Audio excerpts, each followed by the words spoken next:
الحمد للہ رب العالمین، الصلاۃ والسلام علی رسولہ الامین وآلہ واصحابہ اجمعین والعاقبۃ للمتقین۔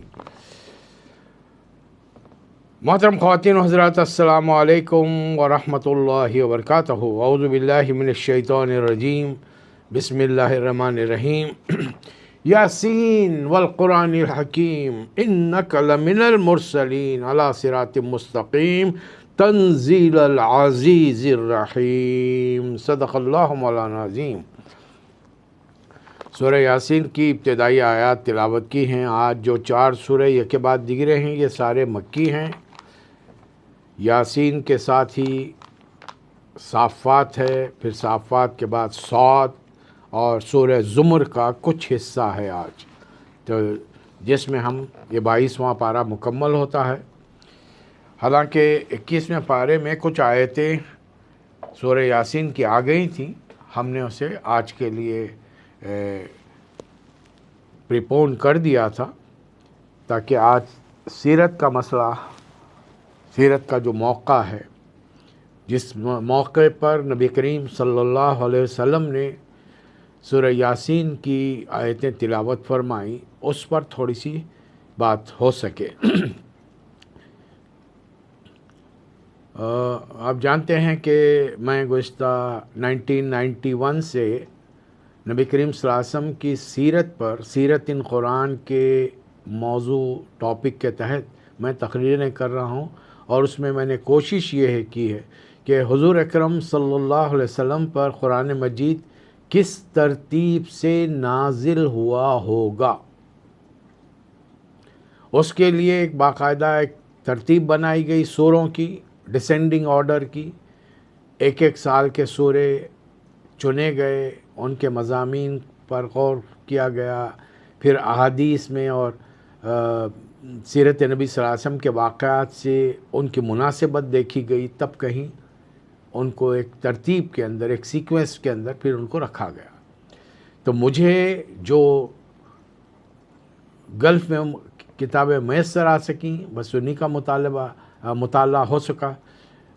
ظاہر ہے یہاں پر اردو لائبریریاں ہیں نہیں، اردو کتابوں کا ذخیرہ کسی کے پاس ہے نہیں۔ تھوڑی بہت بعض احباب نے جو لائبریریاں اپنی خاص ذاتی بنا رکھی ہیں، ان میں سے کچھ پڑھنے کا اتفاق کبھی آنا جانا ہوا تو اپنے لیے کچھ کتابیں خرید کے لا لیے۔ تو جتنا کچھ ٹوٹا پھوٹا میرا مطالعہ رہا، اس میں مجھے مکی دور میں سورہ یاسین کی تلاوت کے بارے میں کوئی روایت نہیں ملی۔ جو چیز ملی وہ مجھے ہجرت کی رات نبی کریم صلی اللہ علیہ وسلم نے سورۃ یاسین کی ابتدائی آیات تلاوت کی، ہاتھ میں مٹی تھی، آپ نے ان نوجوانوں کی جانب پھینک دی جو آپ کے گھر کو گھیرے کھڑے تھے، اور ان کے بیچ میں سے نکل کر آئے، وہ لوگ آپ کو دیکھ نہیں سکے۔ دراصل 13ویں سال حج کے موقع پر 75 انصاری تشریف لائے تھے مدینہ منورہ سے، اور انہوں نے نبی کریم صلی اللہ علیہ وسلم کو مدینہ آنے کی دعوت دی تھی۔ اس کے بعد میں رسول اللہ علیہ وسلم کی اجازت سے ایک ایک کر کے جو ایمان والے تھے رات کی تاریکیوں میں مدینہ کی جانب رخ کر رہے تھے۔ تو قریش کے لوگ جب صبح اٹھتے، ہر دن دیکھتے کہ ایک گھر کھلا پڑا ہے اور مکین غائب ہیں اس کے۔ اب اس طریقے سے اب وہ راتوں میں بیٹھ کے کس کس کی نگرانی کرتے رہیں گے، تو کافی صحابہ اکرام چلے گئے۔ اندازہ یوں ہے کہ گزشتہ تقریباً 13 سال کی تبلیغ میں 250-300 آدمی اسلام قبول کیے، جن میں سے 100 تو نبوت کے 6 سال جا کر حبشہ میں، اور انہوں نے پناہ لی، بادشاہ وقت کے، اور بادشاہ نے انہیں پناہ دے دی۔ اب بچ گئے یہاں پر 150 سے 200 افراد۔ ان میں سے جن کسی کو سہولت ملی وہ تو نکل گئے۔ حضرت صدیق نے بار بار پوچھا، اللہ کے رسول میں جاؤں؟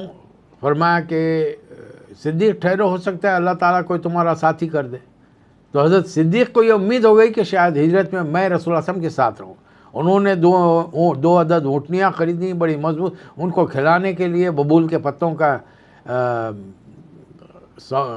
خریدا گیا، اس سے کہ وہ ببول کے پتے بڑی مرغوب غذا ہیں اونٹنیوں کے، اور وہ بڑے شوق سے کھاتی ہیں، فربا ہو جاتی ہیں، طاقتور ہو جاتی ہیں، اور ایک آدمی کی نگرانی میں اس کو باقاعدگی کے ساتھ ان کی پرورش ہونے لگی۔ یہ ماحول تھا کہ نبی کریم صلی اللہ علیہ وسلم، اب مکے والے پریشان ہیں کہ کیا کریں۔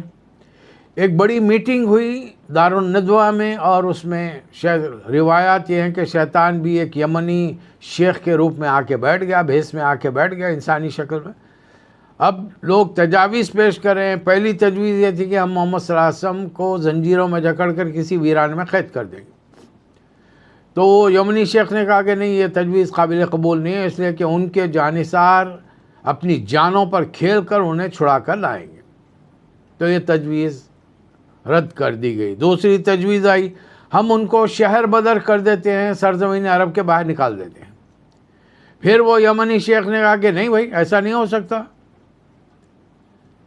اس لیے کہ جو کلام وہ لائے ہیں اس میں اتنی تاثیر ہے کہ اس کی بنیاد پر تمہارے بچے، تمہاری اولادیں، تمہارے بھائی بند ان پر ایمان لا چکے ہیں اور پلٹنے تیار نہیں ہے، تمہاری بات سننے تیار نہیں، تو باہر اگر جا کر یہ کلام سنائیں گے تو وہ تو بہت جلد بڑی تعداد تیار کریں گے، پھر دوبارہ مکہ پلٹ کر آئیں گے۔ تو پھر کیا کیا جائے؟ تو قتل کر دیا، شہید کر دیا جائے۔ کیسے؟ ان کا قبیلہ پھر مقابلے پر آئے گا۔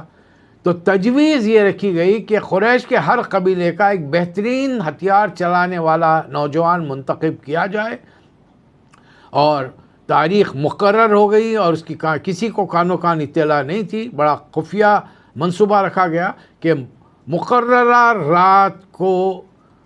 رات کے 10-11 بجے کے قریب جا کر یہ 17 نوجوان مختلف قبیلوں کے رسول اللہ علیہ وسلم کے گھر کو گھیر لیں گے، اور 2:30-3 بجے کے قریب جو نبی کریم صلی اللہ علیہ وسلم عبادت کے لیے کعبۃ اللہ کی طرف جانے کے لیے گھر سے نکلیں گے، یہ 17 نوجوان چاقو، تلوار، نیزے، ہر چیز کے ذریعہ آپ پر وار کر کے شہید کر دیں گے۔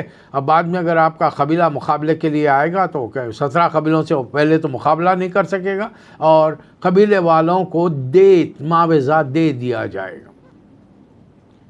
اللہ تعالیٰ نے اس گھڑی اور ان کے سازش کے مکمل ہونے تک رسول اللہ صلی اللہ علیہ وسلم کو مکے سے نکلنے کا حکم نہیں دیا۔ اب آپ اندازہ لگا لیجئے کہ حضرت یونس علیہ السلام نے اپنے طور پر قوم والوں کو دھمکی دی، 3 دن میں عذاب آئے گا، اور اس سے پہلے کہ اللہ کی اجازت آتی ہے آپ یہاں سے نکلیے، وہ 3 دن پہلے ہی دھمکی دینے کے ساتھ ہی نکل کر چلے گئے۔ قوم نے پیچھے معافی مانگی، اللہ نے قوم کو معاف کیا، نبی کو مچھلی کے پیٹ میں پہنچایا۔ یہ تھا رسول اللہ صلی اللہ علیہ وسلم کا مکے میں آخری وقت تک ٹھہرنے کا بندوبست اور اس کی وجہ۔ اور پھر جب وہ دن آیا، مطلب وہ دن جس دن گزرنے کے بعد رات آئے گی اور آ کر آپ کے گھر کو گھیر لیا جائے گا، جبرائیل آئے اور آپ سے عرض کیا کہ یا رسول اللہ آج رات آپ کو ہجرت کرنی ہے۔ دن کا وقت تھا، دوپہر کا وقت، آپ نے اپنے منہ پر کپڑا باندھا، جو عربوں کا طریقہ تھا کہ دوپہر کا وقت جب تیز ہوا چلتی تو ریت گرم ہو جاتی اور اس کی کنکروں کی جو مار پڑتی چہرے پر وہ ناقابل برداشت ہوتی، تو لوگ اپنے چہروں کو اپنے عماموں سے یا کپڑے سے باندھ کے نکلتے، تو کوئی پہچان بھی نہیں سکتا۔ اس طریقے سے آپ حضرت صدیق کے گھر تشریف لے گئے، وہاں حضرت اسماء تھیں، انہوں نے توشہ تیار کیا، 2 توشے باندھنے کے لیے رسی نہیں تھی، انہوں نے اپنا ازار بند پھاڑا، اس کے 2 تھیلیوں کو باندھ دیا، ان کا نام ذو نطاقتین پڑ گیا، خطاب پڑ گیا رسول اللہ علیہ وسلم کی طرف سے۔ نبی صلی اللہ علیہ وسلم واپس آ گئے، اور رات میں تقریباً 11 ساڑھے 11 تک قریش کے لوگ جمع ہو گئے۔ اس رات نبی کریم صلی اللہ علیہ وسلم نے حضرت علی کو طلب فرمایا اور فرمایا کہ آج رات تم میرے بستر پر سو گے۔ تو حضرت علی کھانا کھا کے عشاء کے بعد وہ سو گئے۔ نبی کریم صلی اللہ علیہ وسلم آدھی رات کے بعد نکلے سورہ یاسین کی تلاوت کرتے ہوئے، ایک خاص مقام تک گئے جہاں سے کعبے کو آخری بار دیکھا، اور فرمایا کہ اے مکہ، تم دنیا میں تو مجھے سب سے زیادہ عزیز ہے، اگر تیرے شہر کے باشندوں نے مجھے نہ نکالا ہوتا تو میں تجھے چھوڑ کر کبھی نہیں جاتا۔ یہ کہہ کر ایک الوداعی نظر کعبۃ اللہ پر ڈالی، آگے بڑھے، حضرت صدیق سے مقررہ جگہ پر ملاقات ہوئی۔ مدینہ جانے کے بجائے مدینے کے اپوزٹ ڈائریکشن میں جو پہاڑ ہے جس میں غار ثور، اس میں جا کر نبی کریم صلی اللہ علیہ وسلم حضرت ابوبکر صدیق نے پناہ لی۔ تو اس موقع پر نبی کریم صلی اللہ علیہ وسلم نے سورہ یاسین کی تلاوت فرمائی۔ لیکن بڑے مزے کی بات یہ ہے، آپ نے اس شخص کے لیے سورہ یاسین پڑھنے کی تلقین کی جو موت کے قریب ہے۔ پہلے تو سورہ یاسین کی شان بیان کی، قال رسول اللہ صلی اللہ علیہ وسلم یاسین قلب القرآن، 3 لفظ ہیں، یاد کر لیجئے، آپ کو حدیث یاد ہوگی، اللہ کے نبی کے الفاظ جو آپ نے شخصی طور پہ فرمائے تھے، جو بڑی اہمیت کے حامل ہیں، بڑی برکت کے حامل ہیں، بڑے ثواب کے حامل ہیں، وہ مل جائے گا ثواب آپ کو اللہ دے گا۔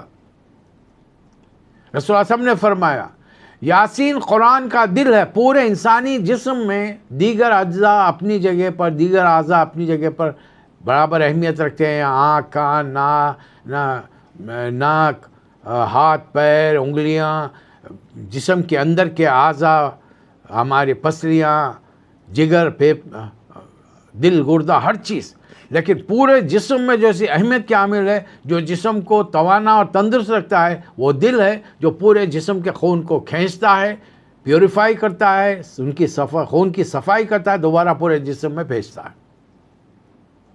تو یہ یاسین کی شان ہے۔ پھر یاسین کب پڑھی جائے، یہ نبی صلی اللہ علیہ وسلم نے اپنے امتیوں کو تلقین کی۔ قال رسول اللہ صلی اللہ علیہ وسلم اقرؤوا یاسین علی موتاکم، اقرؤوا یاسین علی موتاکم، یہ 4 لفظ ہیں، پہلے 3 لفظ کی حدیث تھی، اب 4، 1 سے 2 بار دہرائیے، زبانی یاد ہوگئے۔ آپ کو قرآن مجید کے بہت سارے سورے یاد ہوں گے، لیکن اللہ ماشاءاللہ مسلمانوں کی اکثریت کو نبی کریم صلی اللہ علیہ وسلم کی احادیث یاد نہیں ہے۔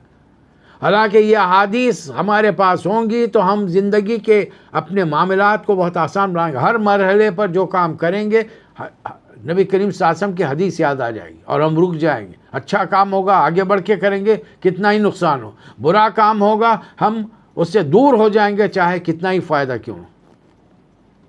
اور آج میں نے اپنی آنکھوں سے اپنے گھروں کے اندر اپنے رشتہ داروں میں دیکھا ہے کہ مرنے والے کے قریب پورا خاندان، بیوی، بچے، عزیز اقارب جمع ہیں، ہاں اب ڈاکٹر کو بلاؤ، حکیم کو بلاؤ، فلاں کو اطلاع دو، یہ ساری باتیں چل رہی ہیں، لیکن کوئی اللہ کا بندہ الا ماشاء اللہ شاید اس بیچارے کو، مرنے والے کو یہ تلقین کرے کہ بھائی لا الہ الا اللہ کا ورد کر، سورہ یاسین آہستہ بیٹھ کے اس کے کان کے پاس تلاوت کریں، شاید ندامت کے کچھ پسندے، کچھ خطرے اس کی پیشانی پر اگر آ جائیں، اللہ تعالیٰ اپنی شان کریمی سے اس کو معاف کر دے۔ البتہ ہم نے یہ منظر ضرور دیکھا کہ جیسے ہی اس مریض کی، اس بندے کی سانس اکھڑ گئی، فوری اس کی ناک میں، کان میں روئی لگا دی، سر پر ڈھاٹا باندھ دیا، پیر کے انگوٹھوں کی انگلیاں باندھ دی، جسم سیدھا کر دیا، چادر اڑا دی اور بازو بیٹھ کر سروں پہ دستیاں باندھ کر سورہ یاسین پڑھنا شروع کیے۔ یعنی زندگی میں اسے یاسین سنایا نہیں، اس کے مرنے کے بعد یاسین پڑھ رہے ہیں۔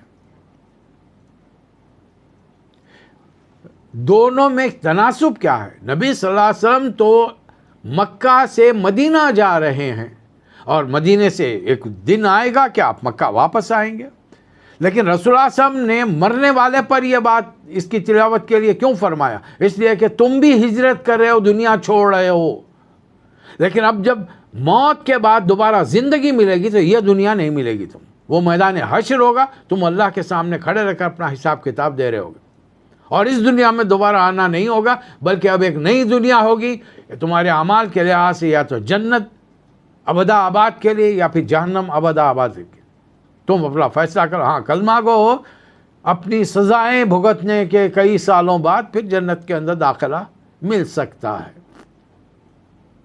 تو دیکھو، اپنی ہجرت کے لیے سورہ یاسین کی تلاوت کرو، اپنے مرنے والوں پر پڑھو، خود اپنے پر اپنے روز اس کی تلاوت کر کے سویا کرو، اگر ممکن ہو سکے تو یاد کر لو۔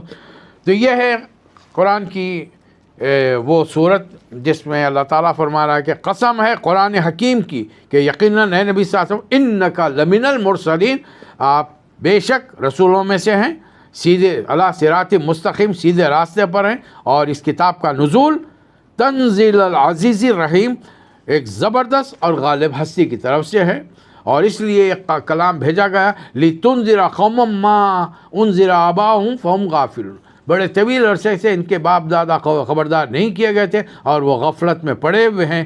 اور اس میں لَقَدْ حَقَّ الْقَوْلُ عَلَىٰ أَكْثَرِهِمْ فَهُمْ لَا يُؤْمِنُونَ، ان میں سے اکثر لوگ فیصلے عذاب کے مستحق ہو چکے ہیں، اس لیے کہ وہ ایمان نہیں لاتے۔ اور ہم نے کیا کیا، اِنَّا جَعَلْنَا فِي أَعْنَاقِهِمْ أَغْلَالًا فَهِيَ إِلَى الْأَذْقَانِ فَهُمْ مُقْمَحُونَ، ہم نے ان کی گردنوں میں طوق ڈال دیے ہیں جس سے وہ ٹھوٹریوں تک جکڑے میں سر اٹھائے کھڑے ہیں۔ ہم وجعلنا من بین ایدیہم سدا ومن خلفہم سدا، ہم نے ان کے آگے ایک دیوار پیچھے ایک دیوار کھڑا کر دیے، انہیں ڈھانک دیا ہے، اب انہیں کچھ سجھائی نہیں دیتا۔ ابتدائی 10 آیتیں یاد کیجئے، جب کبھی کوئی مشکل گھڑی آئے، کبھی دشمن کا سامنا ہو، مخالفت کرنے والے گھیر لیں، اخلاص خلوص سے دل کے ساتھ یہ آیتیں 10 آیتیں تلاوت کیجئے، آپ یقین مانیے قرآن کا یہ زندہ معجزہ ہے۔ آپ کے دشمنوں کے سامنے سے، ان کے بیچ میں سے آپ نکل کر آ جائیں گے اور وہ لوگ آپ کو دیکھ نہیں پائیں گے۔ لیکن یہ ایمان کے اعلیٰ درجے کی بات ہے، جب تک یہ درجہ ہمارے دلوں میں اتر نہیں جائے گا کہ یہ خالص اللہ کا کلام ہے اور یہ ہماری زندگیوں کو دنیا میں کامیابی آخرت میں نجات دلانے کے لیے آیا ہے، اس میں ہماری زندگی کا لائے عمل ہے، ہمارا وے آف لائف کا ایک ایک مسئلہ اس کے اندر کھول کھول کر بیان کیا گیا، اور ہمارے نبی صلی اللہ علیہ وسلم نے اس پر عمل کر کے بتا دیا ہے۔ یقیناً انا نحن نحیی الموتى، ہم یقیناً مردوں کو ایک دن زندہ کریں گے، اور تم جو کچھ کر رہے ہو دنیا میں، اور تمہاری وجہ سے دنیا والے، اگر تم نے اچھے کام کیے ہیں تو وہ اس پر عمل کریں گے، تم نے برے کام برائیاں پیچھے چھوڑی ہیں تو وہ اس پر عمل کریں گے، ان کی بھی تمام چیزیں نوٹ کی جا رہی ہیں اور تمہارے کھاتے میں ڈالی جائیں گی۔ نیکیاں ہیں تو تمہیں اجر ملے گا، اگر تم نے برے کام چھوڑ کر آئے ہو تو تمہیں ان کا عذاب بھی ملے گا، اور قیامت کے دن ہر چیز تمہارے سامنے پیش، وَكُلَّ شَيْءٍ أَحْصَيْنَاهُ فِي إِمَامٍ مُبِينٍ، تمہارے سامنے رکھ دی جائے گی۔ اب اللہ تعالیٰ یہاں سے آیت نمبر 11 سے آیت نمبر 13 سے ایک بستی کا واقعہ سنا رہا ہے۔ چونکہ اللہ نے بستی کے بارے میں وضاحت نہیں کی، ہم کو بھی اس میں کھوج میں پڑنا نہیں ہے۔ اللہ فرما رہا ہے کہ وَضْرِبْ لَهُم مَثَلًا أَصْحَابَ الْقَرْيَةِ، ایک بستی کی کہانی سنائی ہے جس میں ہم نے 2 پیغمبروں کو بھیجا۔ اِذْ أَرْسَلْنَا إِلَيْهِمُ اثْنَيْنِ، ہم نے 2 پیغمبروں کو بھیجا، فَكَذَّبُوهُمَا، قوم کے لوگوں نے ان دونوں پیغمبروں کو جھٹلا دیا۔ فَعَزَّزْنَاهُمْ بِالثَّالِثِ، اللہ تعالیٰ نے تیسرا پیغمبر بھیجا۔ ایک ہی بستی میں 3 پیغمبر بیک وقت تبلیغ کر رہے ہیں، لیکن قوم کی ضد کا حال یہ ہے، ہر قوم نے سوائے رسول اللہ صلی اللہ علیہ وسلم کے امتیوں میں سے ایک مخصوص طبقے کے، ہر قوم نے اپنے نبی سے یہی کہا، قالوا ما انتم بشر مثلنا وما انزل الرحمن من شیء ان انتم الا تکذبون، کیا تم ہم جیسے بشر نہیں ہو؟ ہمیں معلوم ہے کہ رحمان نے تم ایسے کیا سرخاب کے پر نکلے کہ رحمان تم پر کلام نازل کرا، تم جھوٹ کہہ رہے ہو، نعوذ باللہ من ذالک۔ بڑے مزے کی بات یہ ہے کہ ہر دور کے نبی کو ان کے قوم نے بشر کہا، رسول اللہ صلی اللہ علیہ وسلم کے دور کے امتی، آج کے 14ویں صدی کے نام نہاد مسلمان، رسول اللہ صلی اللہ علیہ وسلم کو نور بشر پتہ نہیں کیا کیا بنانے تلے ہوئے ہیں۔ اور کیا یہ ہمارے ڈیبیٹ کا مسئلہ ہے؟ چلیے پوری امت اگر مل کر مان لے نبی کریم صلی اللہ علیہ وسلم نور تھے، کیا رسول اللہ صلی اللہ علیہ وسلم کی شان میں اضافہ ہوگا؟ اور کیا امتی رسول اللہ صلی اللہ علیہ وسلم کی شان میں اضافہ کریں گے؟ اور اگر پوری امت مل کے مان لے کہ رسول اللہ صلی اللہ علیہ وسلم بشر تھے، کیا رسول اللہ صلی اللہ علیہ وسلم کی شان میں کوئی کمی ہو سکتی ہے؟ ہم رسول کی شان میں کمی کریں گے؟ ارے نبیوں کے درجے اللہ متعین کرنے والا ہے، اور یہ چیز اللہ نے واضح کر دی ہے۔ تِلْكَ الرُّسُلُ فَضَّلْنَا بَعْضَهُمْ عَلَىٰ بَعْضٍ، سورہ بقرہ میں تیسرا پارہ جب شروع ہوتا ہے، اللہ نے بتا دیا ہم نے بعض نبیوں کو بعضوں پر فضیلت دی ہے۔ رسول اللہ صلی اللہ علیہ وسلم کی اس سے بڑی فضیلت کیا ہوگی کہ معراج کے موقع پر آپ نے تمام نبیوں کی امامت کی۔ اب بتائیے مقتدی اہم ہے یا امام اہم ہوتا ہے؟ فضیلت کس کی زیادہ ہے، مقتدی کی یا امام کی؟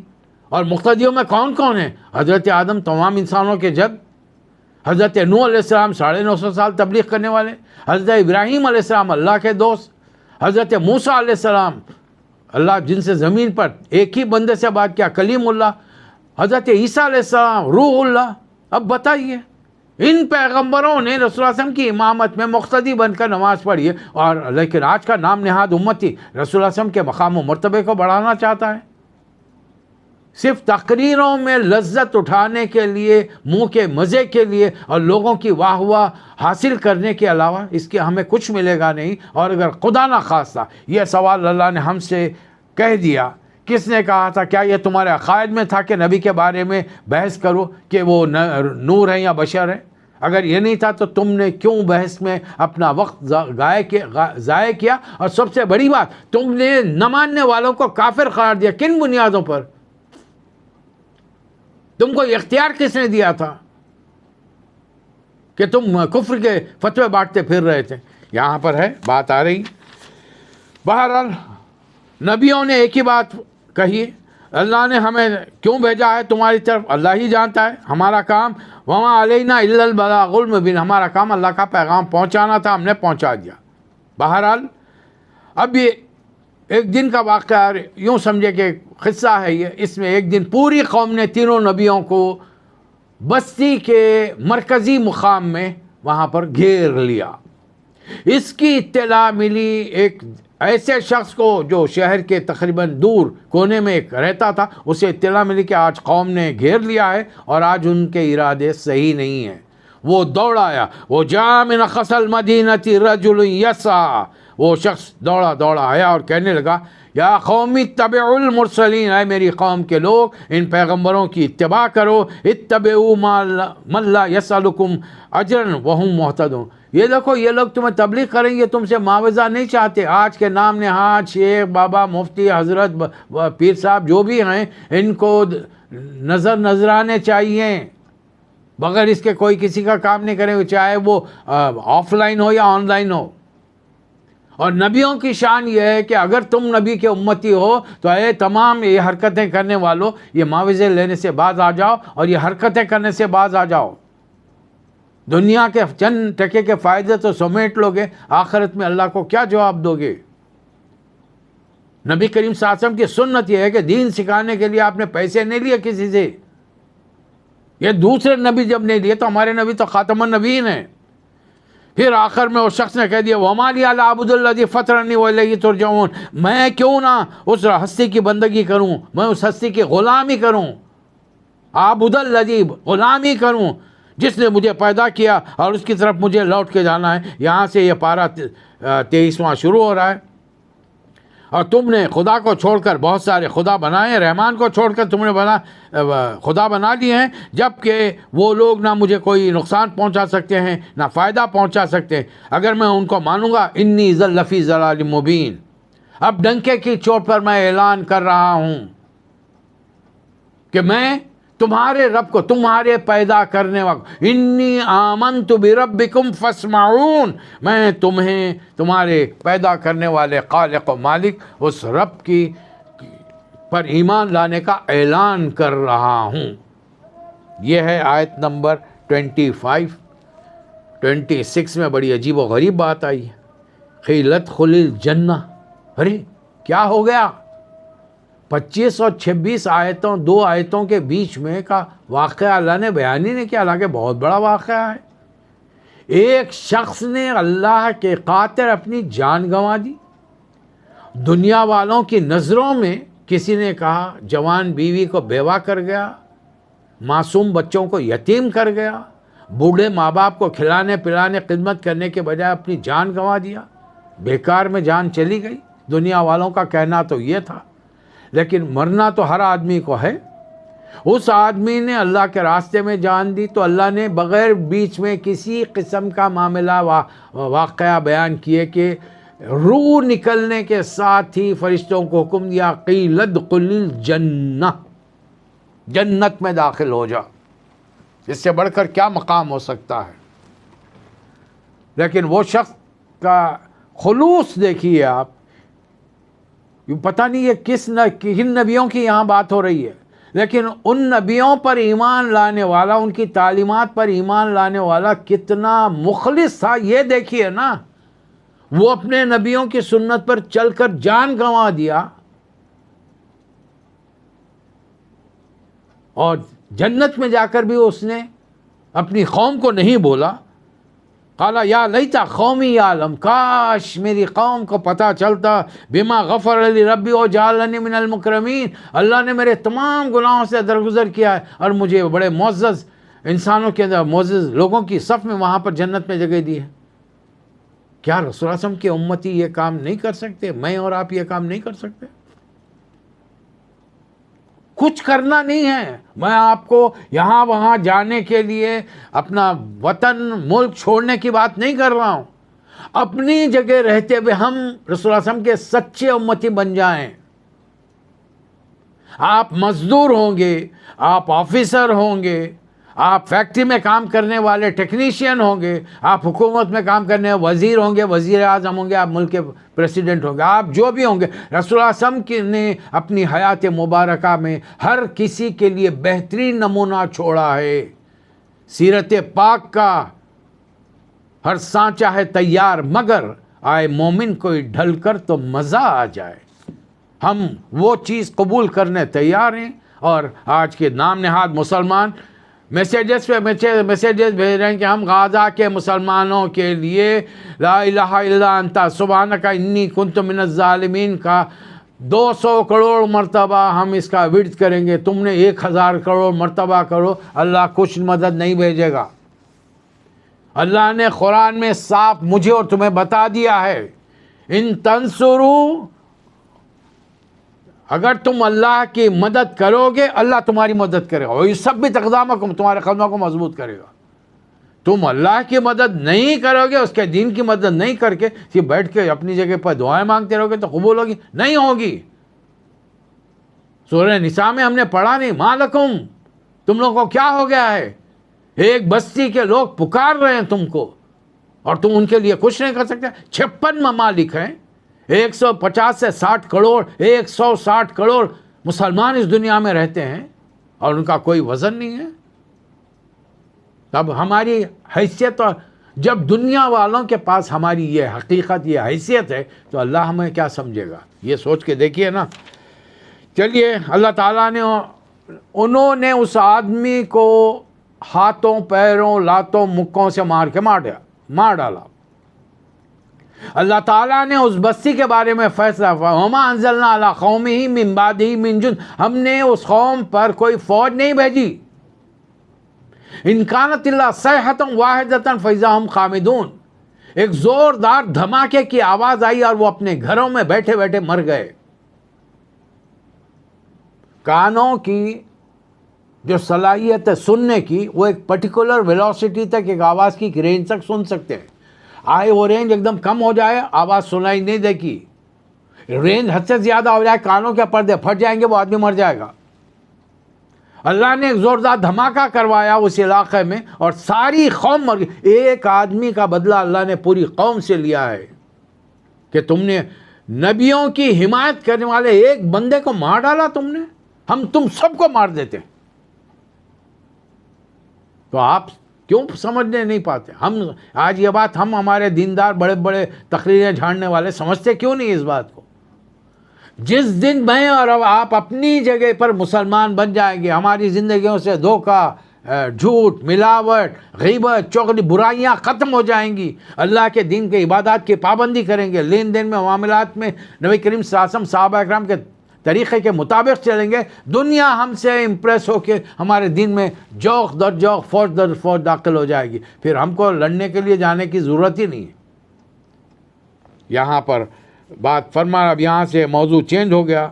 ہم نے زمین کو تمہارے لیے جو بے جان پڑی تھی نشانی بنایا، بارش کے خطروں سے بے جان زمین پر زرخیزی آتی ہے، اناج غلے ترکاریاں ہوتی ہیں۔ حد یہ ہے کہ صحراؤں میں، ڈیزرٹ میں، ریتیلے میدان میں، وہاں بھی جھاڑ جھنکڑ پیدا ہوتے ہیں۔ پہاڑوں پر ہم نے مسقط میں دیکھا ہے، بارش ہوتی ہے تو پہاڑوں پر چھوٹے چھوٹے پودے نظر آنے لگتے ہیں، ہریالی۔ اور تمہارے دل اللہ کے کلام کی بارش ہو رہی، ہم نے اس کلام کی بارش کو، ہمارے دل اتنے چکنے ہو چکے ہیں کہ وہ بارش کے خطرے پھسل کے چلے آتے ہیں، اس لیے کہ ہم نے ہمارے مولویوں نے، ہمارے استادوں نے ایک ہی بات سنا ہے کہ بس قرآن کی تلاوت کرو، ناظرہ پڑھنے فائدہ. میں ڈنکے کی چوٹ پر آپ کو کہہ رہا ہوں قرآن اور حدیث کی روشنی میں نہیں، ناظرہ پڑھنے کا آپ کو کوئی فائدہ نہیں ملے گا، بلکہ قیامت کے دن یہ قرآن آپ کی شکایت کرے گا. یہ میرے الفاظ نہیں ہیں، نبی کریم صلی اللہ علیہ وسلم کے الفاظ ہیں. القرآن حجت لک او علیک، قرآن تمہارے حق میں سفارش کرے گا یا تمہارے خلاف گواہی دے گا. قرآن جا کر خاموش رہے گا قیامت کے دن. یا اللہ یہ تیرے بندے چند سورے یاد تھے، مانے نہیں معلوم، نماز میں پتہ نہیں کیا پڑھتے رہتے تھے. یہ تیرے چند بندے سرے سے قرآن پڑھنا ہی نہیں جانتے تھے، مدرسوں کو گئے ہی نہیں تھے. اللہ پوچھے گا نہیں وہ جو تمہارے موبائل تھے وہ کس لیے تھے، ڈاؤن لوڈ کر کے اس کی تلاوت کیوں نہیں سنے، ترجمہ کیوں نہیں سنے، درس کیوں نہیں سنے، اس کے نہیں پوچھے گا اللہ ہم سے.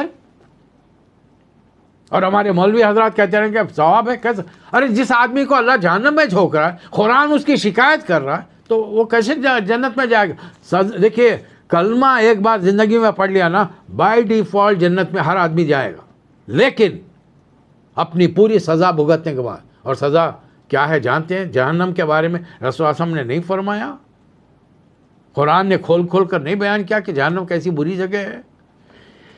پھر اس کے بعد میں اللہ تعالیٰ نے 1400 سال پہلے ہم کو بتا دیا کہ یہ جو رات دن کا آنا جانا ہے، اور شمس تجری مستقر لہا، اور پھر یہ سورج کا اپنے ٹھکانے کی طرف ڈیلی نکلنا چلے جانا. ایسا معلوم ہو رہا ہے کہ چاند سورج ایک دوسرے کے پیچھے بھاگ رہے ہیں، اور سب کا حال کیا ہے پوری کائنات کا؟ وہ کل فی فلک یسبحون، ایک فضا ہے جس میں خرب سیارے ستارے گھوم رہے ہیں، کوئی ان کو تھامے ہوئے نہیں ہے سوائے اللہ نے ان کو پروگرام کر دیا ہے. اے مسلمانوں، اے دنیا کے انسانوں، وآیۃ لہم انا حملنا ذریتہم فی الفلک المشحون، ہم نے تمہاری نسل کے ایمان والوں کو نوح علیہ السلام کی کشتی میں بٹھا کر بچا لیا تھا. آج تم سارے کے سارے انہی کی اولاد ہو.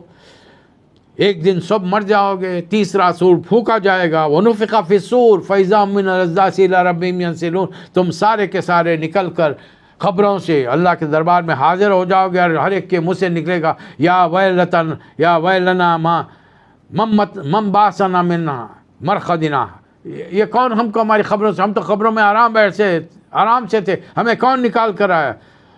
جواب ملے گا ھذا ما وعد الرحمن وصدق المرسلون، کیا یہ اللہ کا وعدہ نہیں تھا؟ کیا نبیوں نے تم سے وعدہ کیا تھا وہ وعدہ نہیں تھا؟ اب آج دیکھو آدمیوں کے دو گروہ ہوں گے، ایک جنتی ان اصحاب الجنت الیوم فی شغل فاکہون، ایک جنتی گروپ ہوگا اپنے مزوں میں ہوگا، دوسرے جو گنہگار ہیں اللہ ان سے پوچھے گا، یہ کافر نہیں، یہ مشرک نہیں، یہ گنہگار ہیں جن میں اپنے ایمان میں شرک کی کسی حد تک آمیزش کی ہے.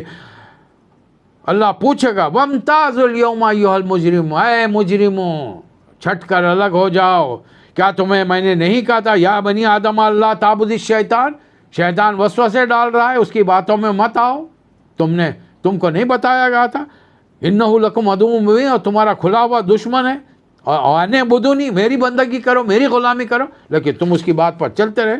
آج اس کا مزہ چکھو. تم کیا سمجھتے ہو نبی کو ہم نے شعر سکھایا؟ نہیں. وما علمناه الشعر وما ينبغي له ان هو الا ذکر و قرآن مبین، یہ کھلا ہوا قرآن مبین ہے اور یہ یاد دہانی ہے کس کے لیے؟ لینذر من کان حیا، جو زندہ ہیں ان کو قرآن سناؤ. اور میں نے ابھی آپ کو وہ سین بتایا، ایک آدمی کی سانس اگڑ گئی، ڈاکٹر نے آ کر کہا نو مور. اب اس کے گھر کے افراد سروں پر دستیاں باندھے ہوئے یاسین کی تلاوت ہل کے جھوم کے قرآن کی تلاوت کر رہے، حالانکہ یہ قرآن آیا تھا لینذر من کان حیا ویحق القول علی الکافرین. اللہ تعالیٰ وہ ہے انما امرہ اذا اراد شیئا ان یقول له کن فیکون، اس نے کن کہا، بگ بینگ ہوا اور پوری کائنات بن گئی. یہاں سے آ رہا ہے سورہ صافات. سورہ صافات بڑا طویل سورہ ہے، 182 آیات ہے. یہ مکی سورہ ہے. اللہ تعالیٰ نے قسمیں کھائی ہیں فرشتوں کی. فرشتے مختلف فرشتوں کو اللہ تعالیٰ نے مختلف کاموں پر متعین کر کے رکھا ہے. ایک فرشتوں کی ٹولی تو صرف ساری دنیا میں انسانی جانوں کو قبضے میں لینے کے لیے ہے. بے شمار فرشتے بارش کے لیے متعین ہیں، بادلوں کے لے کے گھومتے پھرتے ہیں. ہر کام کے لیے اللہ تعالیٰ. پھر اس کے علاوہ ہر انسان کے ساتھ کاندھوں پر 2 کرامن کاتبین بیٹھے ہیں جو عصر میں آتے ہیں تو مغرب میں ڈیوٹی چینج کرتے ہیں، اور فجر میں آتے ہیں تو پھر فجر میں آتے ہیں تو عصر میں، عصر سے فجر، فجر سے عصر. یہ 2 فرشتے اپنی ڈیوٹی چینج کرتے ہیں. ہم نے آسمان دنیا کو تاروں سے آراستہ کیا ہے، اور محمد صلی اللہ علیہ وسلم کی رسالت کے ساتھ اب شیاطین پہلے آسمان تک نہیں پہنچ پاتے. جب وہ قریب پہنچتے ہیں فَأَتْبَعَهُ شِهَابٌ ثَاقِبٌ، ایک تیز شعلہ ان پر پھینکا اور مارا جاتا ہے، اور پھر وہ وہاں سے بھاگ نکلتے ہیں یا اس کی زد میں آ کر تباہ ہوتے ہیں.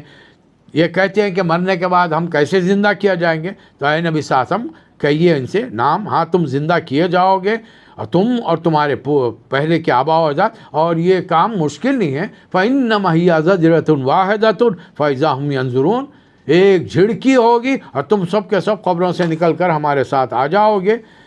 یہ لوگ کہتے ہیں کہ کیا ایک محمد صلی اللہ علیہ وسلم تو شاعری کریں، کیا ایک شاعر کے کہنے پر ہم اپنے باپ دادا کے پوجے جانے والے معبودوں کو چھوڑ دیں گے؟ تو اس کا اپنی ہٹ اور ضد اور ہٹ درمی کی وجہ سے بھگتو یا عذاب. آیت نمبر 75 سے پیغمبروں کا ذکر شروع ہو رہا ہے. وَلَقَدْ نَادَانَا نُوحٌ فَنِعْمَ الْمُجِيبُونَ. مشکل کی گھڑی میں نوح علیہ السلام نے اللہ کو پکارا، اللہ نے بہترین جواب دیا.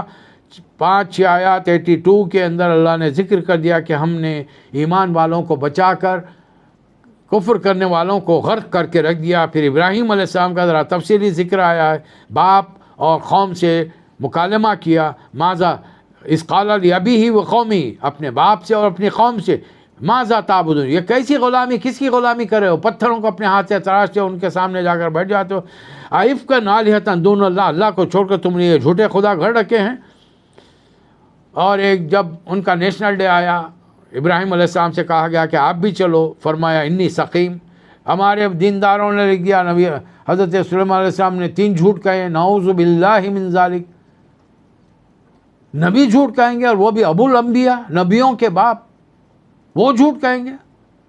اگر یہ حدیث حضرت ابوبکر صدیق نے بھی بیان کی ہے، اور یہ کہتے ہوئے بیان کیے کہ سمعت، میں نے سنا ہے نبی کریم صلی اللہ علیہ وسلم سے یہ حدیث کہ آپ نے فرمایا کہ ابراہیم علیہ السلام نے جھوٹ کہا، ہم صرف اتنا کہیں گے حضرت ابوبکر صدیق رضی اللہ تعالی عنہ کے سمجھنے میں کوئی کسر رہ گئی، تسامح ہوا ہے.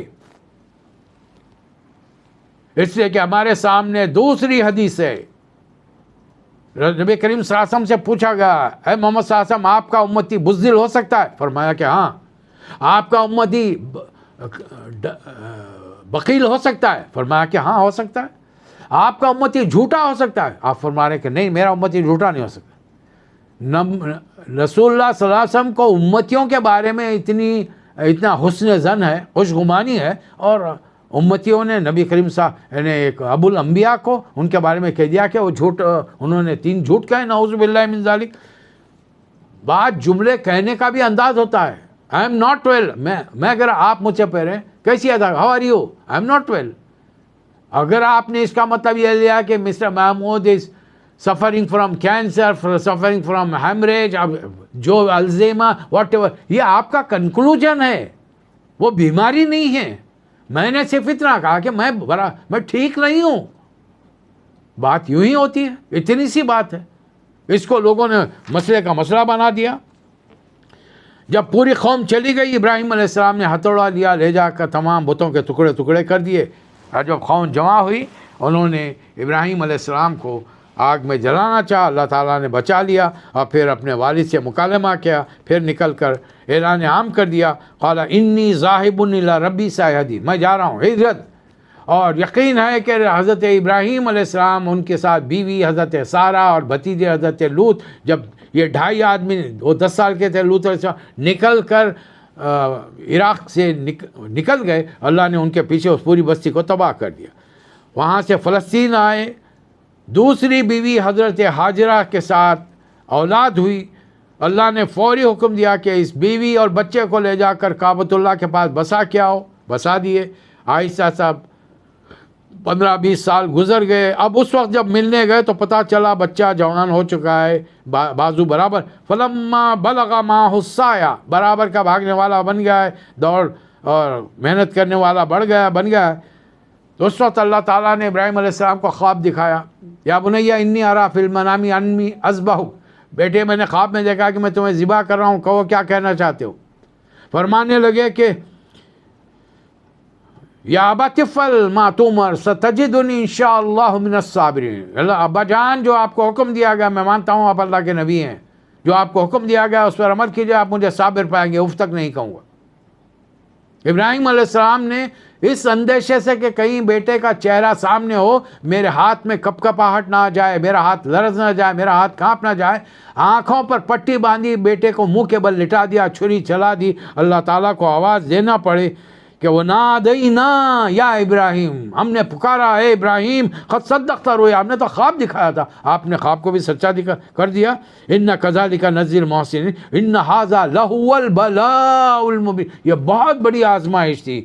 اور فدیناہ بذبح عظیم, جتنی دیر میں وہ چھری چلتی, اللہ کے حکم سے جبرائیل نے حضرت اسماعیل علیہ السلام کو ہٹا کر مینڈا وہاں پر رکھ دیا اور جانور ذبح ہو گیا. اور اس کے بعد سے آج تک کچھ لوگ, موسیٰ علیہ السلام کے لوگ دعویٰ کرتے ہیں کہ یہ جو قربانی دی گئی وہ اسحاق علیہ السلام کی تھی. بھائی اگر چلو مان لیا, ہم for the sake of argument مان لیتے ہیں, اگر وہ قربانی تھی تو پھر تم یہ قربانی کیوں نہیں کرتے, جبکہ ہمارے نبی خاتم النبی نے ہم کو بتایا کہ یہ قربانی اسماعیل علیہ السلام کی تھی, جس کے سلسلے کو قائم رکھتے ہوئے, چونکہ اللہ نے قرآن میں فرمایا تھا وہ ترکنا علیہ فی الآخرین, ہم نے بعد والوں میں اس کو باقی رکھا ہے سوائے محمد صلی اللہ علیہ وسلم کے امتیوں کے, چاہے وہ حج کو جائیں سالانہ یا نہ جائیں. اس عید کے موقع پر 10 ذو الحجہ کو قربانی کون دیتا ہے؟ امت مسلمہ دیتی ہے یا کوئی دوسری امت دیتی ہے؟ یہاں پر پھر موسیٰ اور سلیمان علیہ السلام کا, کچھ اور پیغمبروں کا ذکر آیا, لوط علیہ السلام, یونس علیہ السلام, الیاس علیہ السلام کا. پھر مکے والوں کی وہ آرزو تمنا, اللہ ہم نے گزشتہ سورہ میں دیکھا تھا کہ سورہ فاطر میں, کہ ان لوگوں کو خیال تھا کہ کاش ہمارے پاس بھی کوئی نبی آتا تو ہم بہترین امت ہوتے. اب یہاں ان کی خواہش کیا ہے, لو انا عندنا ذکر من الاولین, جیسا دوسروں کے پاس ذکر ہے, کتاب ہے, ہمارے پاس بھی ہوتی, لکنا عباد اللہ المخلصین, ہم بھی بڑے نیک اللہ کے چنندے چیدہ بندے ہوتے. لیکن اب جب کتاب آ گئی ہے, فکفروا بہ فسوف یعلمون, تم نے اس کو جھٹلا دیا ہے, ان قریب معلوم ہو جائے گا. اے نبی صلی اللہ علیہ وسلم, اللہ سے دعا کیجئے, سبحان ربک رب العزت عما یصفون وسلام علی المرسلین والحمد للہ رب العالمین. تقریباً تمام مسلمانوں کو نے جو نماز کے پابند ہیں یہ 3 آیتیں یاد ہوں گی. یہ 3 آیتیں بھی تلاوت کی جا سکتی ہیں. سورہ صافات کی آخری 3 آیتیں, آیت نمبر 178, 179, 180, 181. سبحان ربک رب العزت عما یصفون وسلام علی المرسلین والحمد للہ رب العالمین. سورہ صاد شروع ہوا, اللہ تعالیٰ نے قرآن مجید کی قسم کھائی, صاد والقرآن ذی الذکر. صاد یہ تو الفابیٹ ہے, حروف تہجی ہے. قسم ہے نصیحت برے قرآن کی, جن لوگوں نے آج ماننے سے انکار کیا ہے وہ سخت تکبر اور ضد میں مبتلا ہیں, اور ان سے پہلے ہم نے کتنی قوموں کو ہلاک کر دیا. اصل بات یہ ہے کہ یہ آپ پر نہیں بلکہ یہ میرے ذکر, میری کتاب پر شک کر رہے ہیں. تو اے نبی صلی اللہ علیہ وسلم جان لیجئے, جندم ما ہنالک مہزوم من الاحزاب, یہ جتھوں میں سے ایک چھوٹا جتھا ہے جو عن قریب شکست کھانے والا ہے. دیکھیے مکے میں تبلیغ 13 سال ہوئی, مدینہ جانے کے بعد میں 2 ہجری میں جنگ بدر ہوئی, اور یہ پورے مکے کے بڑے بڑے سردار آئے, 70 قتل کر دیے گئے, 70 کو قیدی بنا لیا گیا. 15 سال انسانوں کی زندگی میں کوئی بہت بڑا معاملہ نہیں ہوتا, اللہ نے فوری ذکر کر دیا. پھر اسی طریقے سے داؤد علیہ السلام کا ایک ذکر کیا گیا جن کے بارے میں بنی اسرائیل نے انتہائی رقیق, گھٹیا, فحش قسم کے قصے بنا رکھے ہیں کہ انہوں نے ایک سردار کی بیوی کو نہاتے ہوئے اپنے محل کے بالکنی سے دیکھ لیا. اتنی دور سے دیکھنے کے باوجود بھی ان کو ہر چیز نظر آ گئی. وہ حسن سے پھر متاثر ہو گئے. اس سردار کو بھیج دیا جنگ لڑنے کے لیے, وہاں مروا دیا. اس کی بیوی کو بغیر نکاح کے گھر میں ڈال لیا, جس سے اولاد ہوئی تو وہ سلیمان علیہ السلام. نعوذ باللہ من ذالک, اللہ رحم فرمائے. اور یہ واقعہ, یہ قصہ اس کے بارے میں ایک روایت کے طور پر ہے کہ وقت کے پیغمبر ہیں اور وقت کے بادشاہ داؤد علیہ السلام محل میں سو رہے ہیں, چوکیدار باڈی گارڈ وہاں پر ہیں. 2 آدمی ان کے سونے کے کمرے میں بیڈ روم میں پہنچ گئے اور جا کر اٹھا دیا. وہ پریشان ہو گئے کہ بھئی یہاں تک یہ لوگ کیسے آئے. وہ دونوں نے روکا کہ لا تخف, ڈرو مت, ہم ایک مقدمے کا فیصلہ لے کر آئے ہیں. یہ میرا بھائی ہے, میں ہوں, میرا بھائی ہے. میرے بھائی کے پاس 99 بکریاں ہیں, میرے پاس ایک ہی بکری ہے. ہمارا گزر بسر چلتا ہے ایسی. لیکن میرا بھائی چاہ رہا ہے کہ میں وہ ایک بکری بھی اس کو دے دوں تاکہ اس کے پاس جانوروں کی تعداد 3 فیگرز میں آ جائے اور بستی میں اس کا نام روشن ہو جائے, اس کا وہ اور معزز ہو جائے. اب آپ فیصلہ کیجئے کہ آپ مجھے دینا چاہیے. وقت کے لحاظ سے حضرت داؤد علیہ السلام نے تو پہلے تو اس آدمی کو ڈانٹ دیا, تیرے پاس 99 بکریاں ہیں پھر بھی تو ایک مانگ رہا ہے. اچھا, یہ کہتے کہتے ہو سکتا ہے داؤد علیہ السلام نے واقعی کسی عورت کو پسند کیا ہو. پرانے زمانے میں ایک طریقہ بتایا جاتا ہے, واللہ عالم, اس کی تصدیق نہیں کرتے, کہ ایک دوست کسی دوسرے دوست سے ملنے جاتا اور اس کی بیوی اگر پسند آتی تو کہتا کہ اسے چھوڑ دے, میں نکاح کر لوں. اس زمانے میں ہو سکتا ہے گوچے پردے کا لباس نہ ہو, اہتمام نہ ہوتا ہو تو, لیکن رسول اللہ صلی اللہ علیہ وسلم کے زمانے میں تو ایسا نہیں ہو سکتا. تو پرانے جتنے بھی واقعات ہیں ہم ان کو سنیں گے, احترام کریں گے, لیکن آج اپلیکیبل نہیں ہے ہماری ذات کے ساتھ. ہمارے ساتھ کوئی چیز ان میں سے اپلیکیبل نہیں ہے یہاں پر. اور اللہ نے جو کتاب نازل کی ہے وہ کتاب کیسی ہے؟ اس کتاب میں نیک کام کرنے والوں کو جنت ملے گی اور برے کام کرنے والوں کو دوزخ ملے گی. اللہ سوال کر رہا ہے, ام نجعل المتقین کالفجار, میں مجھ سے, میری ناراضگی سے بچنے والوں کا اور میری ناراضگی کے کام کرنے والوں کا, دونوں کا انجام یکساں کر دوں گا. کتاب انزلناہ الیک, اے محمد صلی اللہ علیہ وسلم, یہ ہم نے جو کتاب آپ پر نازل کی ہے مبارک, بڑی برکت والی کتاب ہے. یہ کس لیے ہے؟ لیدبروا, اس کا پیچھا کرو, اس کے بارے میں اس کو پڑھتے رہو اور کائنات کی چیزوں پہ غور و خوض کرتے رہو. قرآن کی روشنی میں اللہ تعالیٰ ان کائنات کی پراپرٹیز تم پر کھولتا رہے گا اور تم دنیا میں سب سے بڑھ کر سائنٹیفک نالج کی قوم بن جاؤ گے. لیکن ہم نے قرآن ہی کا دامن چھوڑ دیا تو پھر کس طریقے سے ہم دنیا میں ترقی کر سکتے ہیں؟ حضرت ایوب علیہ السلام ایک امتحان کے تحت شدید بیمار کر دیے گئے, لیکن جب سوال کیا جاتا آپ کیسے ہیں تو جواب یہی ملتا, الحمدللہ رب العالمین. اور اللہ سے اگر کچھ گزارش کی تو صرف اتنی, اذا نادا ربہ, اپنے رب کو پکارا, انی مسنی الشیطان بنصب وعذاب, مجھے شیطان نے تکلیف عذاب میں ڈالا ہے. تو اللہ تعالیٰ نے اس تکلیف کو دور کیا اور تمام چیزیں دوبارہ ان کو واپس لوٹا دیں. پھر ابراہیم علیہ السلام, اسحاق, یعقوب علیہ السلام کا, اسماعیل علیہ السلام کا مختصر یہاں ذکر کیا گیا کہ اللہ تعالیٰ قیامت کا منظر پیش کیا. ایک اور سورہ صاد میں اللہ تعالیٰ نے آدم علیہ السلام اور شیطان کا ذکر کیا ہے. جب اللہ تعالیٰ نے فرمایا کہ آدم کو سجدہ کرو, اس لیے سجدہ کرو, ان تسجد لما خلقت بیدی, اس بندے کو تو نے سجدہ نہیں کیا جس کو میں نے اپنے ہاتھوں سے بنایا تھا. استکبرت ام کنت من العالین, تو نے تکبر کیا ہے یا تو اپنے آپ کو بہت بڑا سمجھ رہا ہے؟ تو جواب دیا, انا خیر منہ, میں اس سے بہتر ہوں. اور یہ آج دنیا میں بہت انسانوں کے اندر ذرا تھوڑی سی دولت, تھوڑی خوبصورتی, تھوڑا رنگ روغن, تھوڑی طاقت, تھوڑی کرسی, اگر کوئی چیز مل جاتی ہے تو گردن میں سری آ جاتا ہے, گردن ٹیڑھی کر کے لوگوں سے پوچھتے ہیں تمہارے پاس کیا ہے, میرے پاس کیا ہے, میرے پاس اتنا ہے, تمہارے پاس کیا ہے. یہ تکبر اللہ کو سخت ناپسند ہے. رسول اللہ صلی اللہ علیہ وسلم نے حدیث میں فرمایا, جس کے دل میں رائی برابر تکبر ہوگا وہ جنت میں نہیں جائے گا.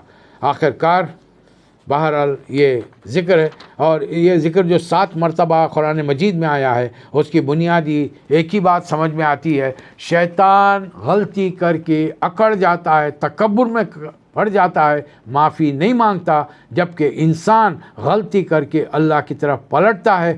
اللہ کی طرف پلٹنے کا نام توبہ ہے, اور اللہ نے اپنے بارے میں فرمایا وَأَنَا التَّوَّابُ الرَّحِيمُ، میں سب سے بڑھ کر توبہ قبول کرنے والا اور رحم فرمانے والا ہوں۔ اس کے بعد سورہ زمر دراصل توحید کی بڑی پیاری مثال ہے، بڑے واضح انداز میں اس میں اللہ تعالیٰ نے لوگوں کو سمجھانے کے لیے بات اتاری ہے۔ تنزیل الکتاب من اللہ العزیز الحکیم، یہ کتاب کا نزول اللہ زبردست اور حکمت والے کی طرف سے ہے۔ زبردست اتنا ہے کہ کن کہے کائنات بنا دے، کن کہے مٹا دے۔ اب لوگ مطالبہ کریں گے چلیے بولیے آپ کے اللہ میں کو کائنات کو مٹا دے، نہیں، اللہ حکمت والا ہے، اس نے یہ کائنات ایک خاص وقت بنائی، ایک خاص وقت مقرر کیا ہے جب تک یہ کائنات چلے گی، اور وہ وقت جیسے ہی آئے گا 1 سیکنڈ کی نہ تاخیر ہوگی نہ تقدیم، کائنات ختم کر دی جائے گی۔ اے نبی صلی اللہ علیہ وسلم کہہ دیجئے اِنَّا أَنزَلْنَا إِلَيْكَ الْكِتَابَ بِالْحَقِّ، ہم نے کتاب کو حق کے ساتھ آپ پر نازل کیا، لہذا پوری زندگی میں جو کام بھی کریں فَاعْبُدِ اللَّهَ، اللہ کے غلام بن کر مخلص لہ الدین، پورے دین کے نظام پر اللہ کی ہدایت کے مطابق اس کی غلامی کرتے ہوئے کام کریں۔ الا للہ الدین الخالص، پورے کا پورا تمہارا نظام زندگی اللہ کے لیے خالص ہونا چاہیے۔ لیکن کچھ لوگوں نے والذین اتخذوا من دونہ اولیاء، اللہ نے اس کو چھوڑ کر ولیوں کو ڈھونڈ رکھا ہے، اور کہتے کیا ہیں جواب میں ما نعبدہم، ہم ان بزرگوں کی، ان مورتیوں کی، ان خبروں کی پوجا نہیں کرتے، ان کے غلام، یہ صرف ہمارے ہاں لیقربنا الی اللہ زلفیٰ، یہ اللہ کے پاس ہماری سفارش کرنے والے ہیں۔ اب بتائیے دنیا میں شادی تم بیٹی کی کر رہے ہو اور خط جا کر سفارش کے لیے کون سے صاحب کو کر رہے ہو؟ بابا صاحب جو مر کے قبر میں پڑے ہوئے ہیں۔ اب ولی ہیں تو ان کا احترام کرو نا، تم نے تو ان کو پوسٹ مین بنا دیا ہے، تم لے جا کر خط دے رہے ہو اور ان کو لالچ دے رہے ہو، اگر یہ میرا کام بن گیا تو آپ کی خبر پر میں اسپرٹ یونٹ لگاؤں گا، آپ کی خبر پر میں ریشم کی چادر چڑھاؤں گا، آپ کی خبر کو میں سنگ مرمر کا بنا دوں گا، قوالیاں کروں گا، 1000 آدمی کو کھانا کھلاؤں گا۔ ارے بھائی ان میں سے ایک چیز بھی وہ بزرگ کو لگ رہی ہے، ان کو فائدہ پہنچا رہی، وہ تو 6 فٹ زمین کے اندر گڑھے میں پڑے ہوئے ہیں، ان کا جسم پڑا ہوا ہے، ان کی روح اگر وہ نیک ہے تو علیین میں ہے، اور اگر کچھ اور مسئلہ ہے تو اللہ جانتا ہے ان کے بارے میں، لیکن ہم نے ان کو اپنا پوسٹ مین بنا کے رکھا ہے۔ اللہ فرما رہا ہے اس چیز کی اطلاع تم کو کس نے دی ہے؟ اللہ تعالیٰ کسی جھوٹے کو ہدایت نہیں دیتا۔ اگر اللہ کسی کو بیٹا بناتا، چہیتا بناتا، تو جس مخلوق میں جس کو چاہتا اپنے لیے چن لیتا، برگزیدہ بنا لیتا۔ اللہ تعالیٰ نے تم کو ایک جان سے پیدا کیا ہے، اسی سے ان کا جوڑا بنایا، اور پھر آسمان سے پانی اتارا، تمہارے لیے جانور مویشی 8 قسم کے بنائے، اور تمہاری ماؤں کے پیٹوں میں 3 پردوں کے اندر تمہاری شکل دیتا چلا گیا۔ یہ ہے تمہارا رب، ذالکم اللہ ربکم لہ الملک، یہ پوری کائنات کی بادشاہت اس کی ہے، لا الہ الا ہو۔ اگر یہ قرآن میں اللہ تعالیٰ بار بار میں ایک ہوں، میں ایک ہوں، میں ایک ہوں، میری وربک کبر فکبر، میرے اپنے رب کے نام کو بڑا کرو، کیوں کہہ رہا ہے مسلمانوں سے؟ ماں ہم تو دن رات اللہ کو اللہ اکبر کہتے ہیں، اس کے باوجود دیکھیں قرآن کس پر اترا؟ نبی صلی اللہ علیہ وسلم پر۔ نبی صلی اللہ علیہ وسلم نے کس کو سنایا؟ صحابہ اکرام کو۔ قرآن نے کئی بار یہ آیتیں دہرائی، یا ایھا الذین آمنوا آمنوا، اے لوگوں جو ایمان لائے ہو ایمان لاؤ۔ کیوں یہ جملے کیوں کہے؟ اس لیے کہ اللہ کی بزرگی، اس کی شان، اس کی رفعت، اس کی قدرت ہمارے دلوں میں اتری نہیں۔ ہم آج بھی دنیا میں بے شمار ہستیاں جن کو اللہ سے بڑا سمجھتے ہیں، اور ساری امیدیں توقعات وابستہ انہی سے کرتے ہیں۔ یہ تو ہماری دعائیں، ہماری منتیں، ہماری نظر نیاز ساری ان بزرگوں کے لیے ہیں، اللہ کے لیے کچھ نہیں۔ البتہ جو لوگ اللہ کے ماننے والے ہیں وہ لوگ رات کی گھڑیوں میں اٹھ کر آنا لیلی ساجدوں و قائموں، کھڑے رہ کر سجدے میں اللہ سے ڈرتے ہوئے اسے دعائیں کرتے ہیں۔ اے نبی صلی اللہ علیہ وسلم کہہ دیجئے میرے ان بندوں سے جو ایمان لائے ہیں اللہ کی ناراضگی سے بچو۔ اور یہ مکے کے اس دور میں ہے، سورہ زمر، جب 6 سال گزر رہا تھا نبوت کا، اور صحابہ اکرام پر ظلم و ستم ہو رہا تھا، اللہ تعالیٰ نے ایک اشارہ دیا، وہ ارض اللہ واسعہ، اللہ کی زمین وسیع ہے، مکے میں تکلیف ہو رہی ہے، مکہ چھوڑو، نکل جاؤ، ہجرت کرو۔ اگر تم نے کیا کیا چیزیں چھوڑو گے تم؟ وطن، ماں باپ کی چھوڑی ہوئی جائیداد، گھر، بیوی، بچے، ہر چیز چھوڑ دو، انما یوفی الصابرون اجرهم بغیر حساب. ان چیزوں کو چھوڑتے وقت تمہیں صبر کرنا پڑے گا، اور صبر کرنے والوں کو اللہ تعالیٰ بہترین اجر دے گا. اور کہہ دیجئے اے نبی صلی اللہ علیہ وسلم، قل لی انی امرت ان اعبد اللہ مخلصا لہ الدین، کہہ دیجئے مجھے حکم دیا ہے کہ میں اللہ کے دین کو خالص کر کر اس کی غلامی بجا لاؤں، اس کی بندگی بجا لاؤں. اور پہلی بات تو یہ کہ وہ امرت ان اکون من اول المسلمین، سب سے پہلا فرما بردار میں بنوں. رسول اللہ صلی اللہ علیہ وسلم نے جتنے احکامات اپنی امت تک پہنچائے، ان پر سب سے بڑھ کر عمل کرنے والے پہلے شخص ہمارے نبی صلی اللہ علیہ وسلم تھے. اور اس کی وجہ صرف اتنی تھی جو اللہ تعالیٰ نے رسول اللہ صلی اللہ علیہ وسلم کی زبان مبارک سے کہلوایا، قل انی اخاف ان عصیت ربی عذاب یوم عظیم، اگر میں ایسا نہیں کروں گا تو ایک بڑے دن کے عذاب کا مجھے ڈر. انی اخاف، مجھے ڈر ہے، مجھے خوف ہے ایک اللہ کے بڑے دن کے عذاب کا. بڑی پیاری آیت ہے یہ. اللہ تعالیٰ جس شخص کا سینہ اسلام کے لیے کھولنا چاہتا ہے وہ رب کی طرف سے ایک روشنی پر چلتا ہے. اسی چیز کو نبی کریم صلی اللہ علیہ وسلم نے اپنی حدیث میں فرمایا، من یرید اللہ بہ خیرا یفقہہ فی الدین، اللہ جس کے ساتھ خیر کا معاملہ کرتا ہے اس کے لیے اس کے سینے کو دین کے لیے کھول دیتا ہے. پھر اس کو اس میں فلسفے نظر نہیں آتے، اس کو سیدھی سیدھی. میں یہ نہیں کہتا کہ پورا قرآن میں سمجھ گیا آپ سمجھ گئے، دنیا کا کوئی انسان نہیں سمجھ سکتا سوائے نبی کریم صلی اللہ علیہ وسلم کے. یہ بات کلیئر ہونی چاہیے. میں بڑے عرصے تک قرآن کو پڑھنے، ترجمہ، تفسیر پڑھنے سے اس لیے رکا رہا، غیر محسوس طریقے سے ایک ذہن میں بات بیٹھی ہوئی تھی کہ 70 علوم حاصل کرے بغیر قرآن پڑھو گے تو بھٹک جاؤ گے. حالانکہ ہم، آپ، میں، جو بھی ہیں، جس نے جو زندگی میں کورسز کیے، ہم نے کون سے علوم حاصل کیے؟ اور ہم نے ایک علم حاصل، انجینئر، چلیے آپ میں سے کچھ انجینئر ہوں گے، کچھ ڈاکٹر ہوں گے، کچھ IT مینیجرز ہوں گے، کچھ آرکیٹیکٹس ہوں گے. آپ نے مزید کتنے علم حاصل کیے؟ تو ایک IT کا علم حاصل، ایک ڈاکٹری کا علم پڑھنے کے لیے آپ نے صرف ڈاکٹری کی کتابیں پڑھی، اور آج آپ اپنے فیلڈ میں پرفیکٹ ہیں.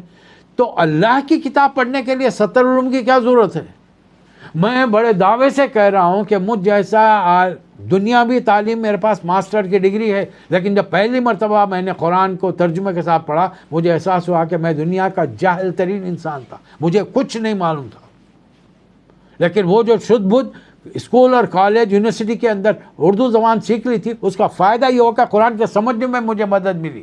اور آج میں ڈنکے کی چوٹ پر آپ سے کہہ رہا ہوں، قرآن کے ترجموں کو جس زبان میں چاہے 1 سے 10 بار پڑھیے، آپ دنیا کے بہترین عالم بن جائیں گے. اس وقت کا جو دنیا کا ٹاپ کا سائنٹسٹ ہے، اس کے مقابلے میں میں اس دیہاتی کو اہمیت دیتا ہوں جس کے پاس کائنات کی سب سے بڑی حقیقت ہے. اور جب اس سے دیہاتی سے، محمد صلی اللہ علیہ وسلم کے امتی سے پوچھا جاتا ہے اللہ کون ہے، کہاں ہے، وہ ایک انگلی اٹھا کر آسمان کی طرف اشارہ کر کے کہتا ہے اللہ ایک ہے. یہ کائنات کا سب سے بڑا علم ہے، خدا کی وحدانیت کو ماننا. اور دنیا میں ہم کچھ بنے نہ بنے، صرف ایک جملہ ادا کرنے سے ہم جنتی بن سکتے ہیں. آپ سائنٹسٹ بنیے نہ بنیے، انجینئر، ڈاکٹر بنیے نہ بنیے، آپ کو جنت چاہیے. دنیا میں مجھے اور آپ کو ہمیشہ رہنا نہیں ہے. اس دنیا سے جانا ہے تو وہاں جانے کے بعد 2 ہی destination, there are only 2 destinations, one is paradise, one is hell. اب اپنا چوائس آپ کے ذمے ہے. اللہ تعالیٰ نے ایسا کلام اتارا ہے جس کے تمام چیزیں آپس میں ملتی ہوئی ہیں. ایک ہی آیت سے کبھی کسی چیز کا فارمولا یا پرنسپل، اصول نہیں بنایا جا سکتا. بے شمار آیتوں کو جمع کرنے کے بعد کسی قانون کو ہم بنا سکتے ہیں. اور یہ کلام اللہ نے ایسا نازل کیا کہ اس کو سن کر لوگوں کے رونگٹے کھڑے ہو جاتے ہیں.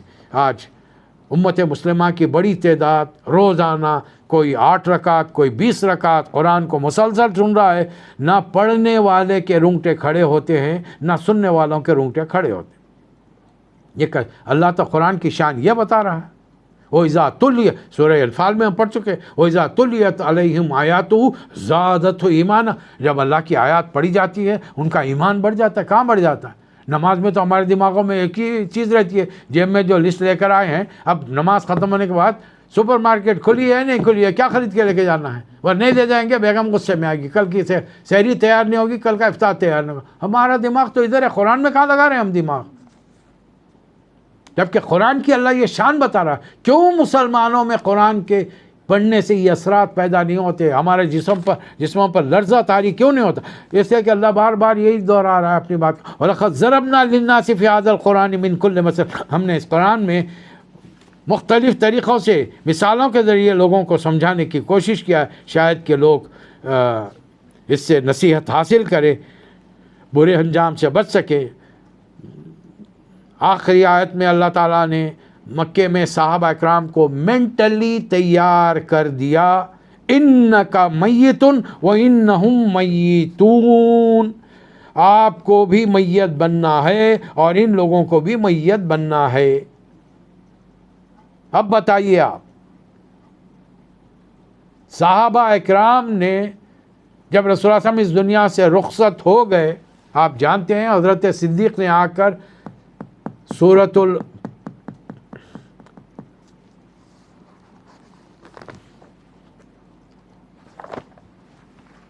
جو آیت نبی کریم صلی اللہ علیہ وسلم کے سامنے تلاوت کی تھی، اس کے بارے میں اندازہ ہونا چاہیے. سورہ زمر کی یہ آیت حضرت ابوبکر صدیق نے تلاوت کی تھی. حضرت عمر کہہ رہے ہیں کہ اگر کوئی کہے گا محمد صلی اللہ علیہ وسلم کا انتقال ہوا، میں اس کی گردن مار دوں. حضرت صدیق اندر گئے، نبی صلی اللہ علیہ وسلم پر چادر اڑی ہوئی تھی، امہات المومنین بیٹھی ہوئی ہیں. آپ نے پیشانی پر، چہرے مبارک پر سے چادر ہٹائی، پیشانی کا بوسہ دیا، رو پڑے اور فرمایا کہ اللہ کے رسول، اللہ دو موتیں آپ پر جمع نہیں کرے گا. جو موت اللہ نے لکھی تھی آپ نے اس کا مزہ چکھ لیا. چادر اڑائی، باہر آئے. حضرت عمر کو روکنے کی کوشش کی، حضرت عمر نہیں رکے. حضرت صدیق نے تشہد کہنا شروع کیا، اشہد ان لا الہ الا اللہ وحدہ لا شریک لہ واشہد ان محمد عبدہ ورسولہ. حضرت عمر خاموش ہو گئے.